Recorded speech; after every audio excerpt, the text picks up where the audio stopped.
Devocionais A Bíblia Toda em um Ano. Hoje, Amós, capítulo 7 a 9.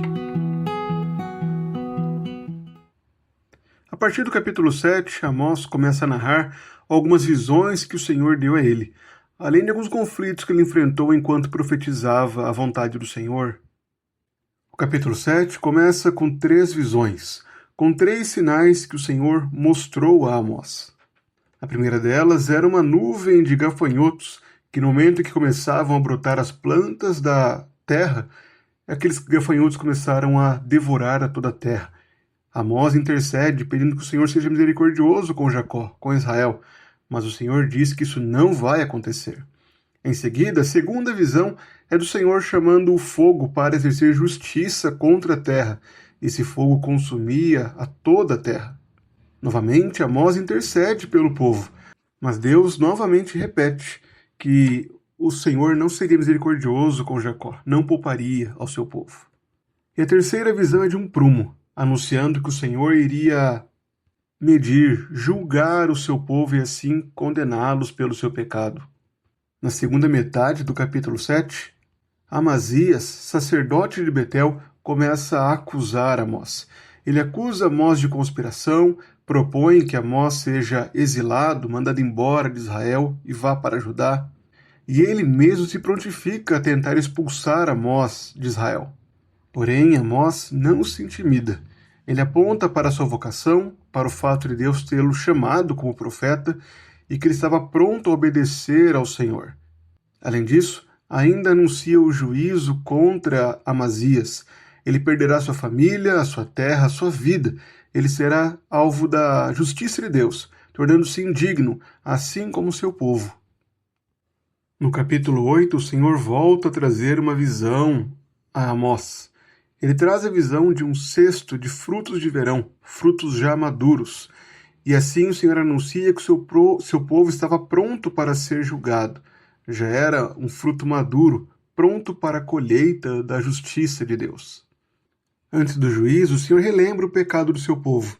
Os comerciantes exploravam os necessitados, os comerciantes que estavam no culto pensavam mais no lucro, não viam a hora do culto acabar para irem ganhar dinheiro. E por isso Deus os puniria.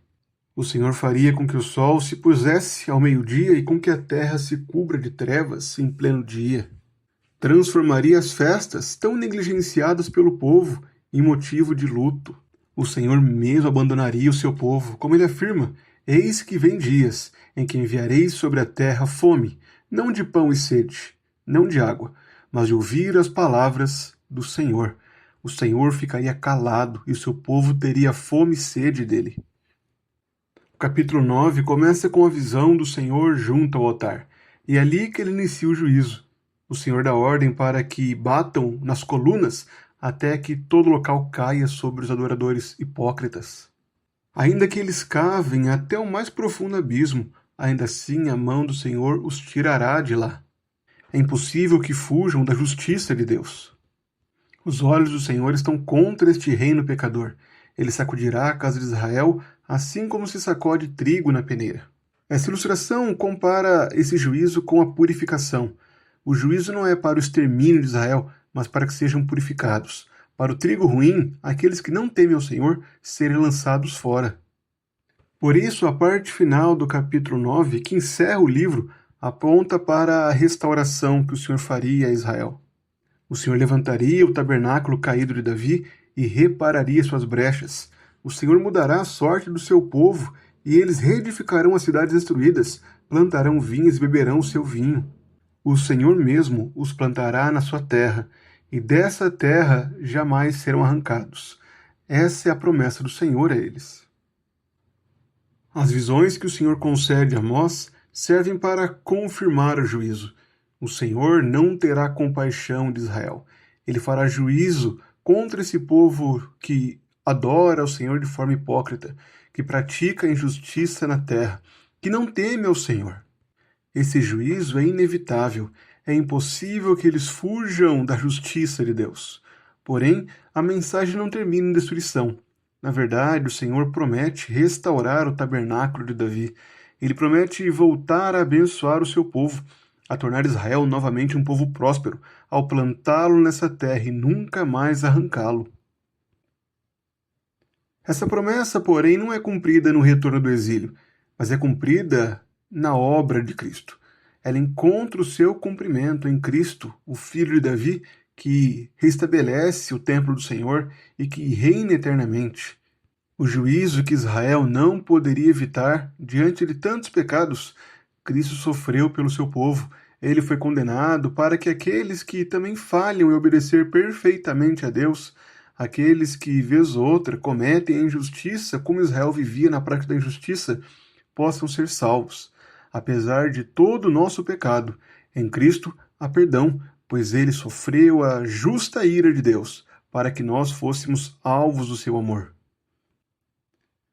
O livro de Amós nos lembra que o juízo de Deus contra o pecado é inevitável.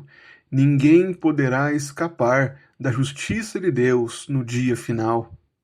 Mas ainda resta uma esperança. Para aqueles que ainda se preocupam com o dia final, com o juízo final e temem a ira do Rei do Universo, há um espaço para buscarem a graça de Cristo. Hoje é o dia para nós nos arrependermos e nos agarrarmos à obra de Cristo. Somente pela obra de Cristo nós podemos desfrutar do perdão que vem da cruz. E aqueles que já estão em Cristo são chamados para viverem em santidade, para viverem dando bom testemunho enquanto aguardam a bendita esperança. Que até a volta de Cristo cresçamos em santidade, sejamos cada dia mais generosos, vivendo para lutar contra as injustiças desse mundo, pregando o Evangelho com fidelidade, pois o Evangelho é poderoso para transformar cidades injustas, países injustos. Que sejamos fiéis na pregação do Evangelho, a fim de que as injustiças que nos cercam sejam sanadas e que o Deus justo faça a sua justiça brilhar nesse mundo.